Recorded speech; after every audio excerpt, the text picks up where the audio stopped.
Megasporogenesis. Megasporogenesis is the development of megaspore in the nucellus of ovule. The megaspore is the first cell of the female gametophyte. And the megaspore formation and development of the embryo sac of the female gametophyte occurs inside the ovule. Megasporogenesis has all three phases. That is, phase 1 is the archisporal initial, phase 2 megasporogenesis, and third one is functioning megaspore. Coming to the first step, the archisporal initial. The ovule or the megasporangium develops as a small protuberance of placental tissue. In the very young ovule, the cell of the nucellus situated directly below the epidermis becomes more conspicuous than the others owing to its larger size, dense cytoplasm and prominent nucleus. And this is the primary archisporal cell.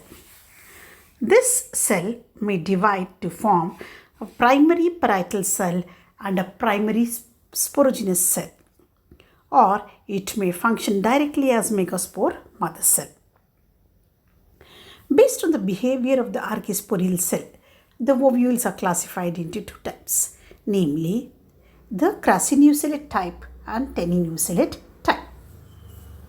Coming to the crassinucellate type, in case of this, the archisporal cell divides periclinally and cuts off as primary parietal cell above and an inner primary sporogenous cell below.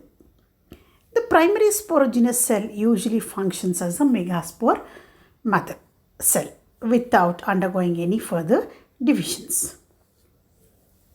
Whereas in teninucellate type, an archisporal cell which gets differentiated in the hypodermal region directly function as megaspore mother cell. It does not cut off any additional cells like the primary parietal cell and the primary sporogenous cell to become the megaspore mother cell. The differences between these two, that is teninucellate ovule and crassinucellate ovule, is in case of this teninucellate, the ovule with hypodermal sporogenous cell with unilayered nucellus is called teninucellate, whereas the ovule with subhypodermal sporogenous cell is called crassinucellate type. In teninucellate ovule, they have very small nucellus and the megaspore mother cell is immediately present below the epidermis, whereas in crassinucellate type, they have large nucleus and the megaspore mother cell is somewhat deeply seated below the epidermis and the parietal cell. The megaspore mother cell undergoes the usual meiotic divisions to form a tetrad of 4 cells. The first division is always transverse and gives rise to 2 dyad cells. Typically, the second division is also transverse, resulting in a linear tetrad of 4 megaspores. Frequently, the micropilar dyad cell divides in a plane at right angles to that of the cellagil dyad. Both the linear and the T-shaped tetrads may occur in ovules of one and the same ovary after second meiotic division of megaspore mother cell. The outline presented above is subject to many variation.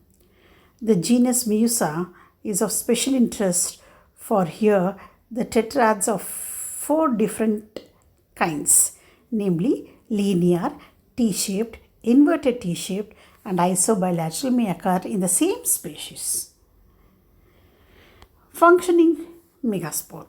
Normally, it is the cellagil megaspore of the tetrad which function and give rise to the embryo sac, while the remaining 3 megaspore degenerates and disappear.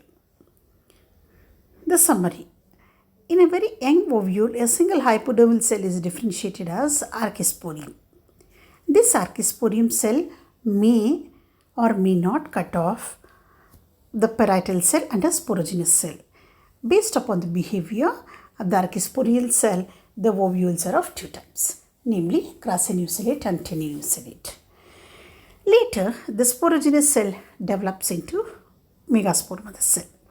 The megaspore mother cell undergoes meiosis or reduction division, resulting in formation of 4 haploid megaspore cells, which the shape of which varies. It may be T-shaped, inverted T-shaped, isobilateral or linear.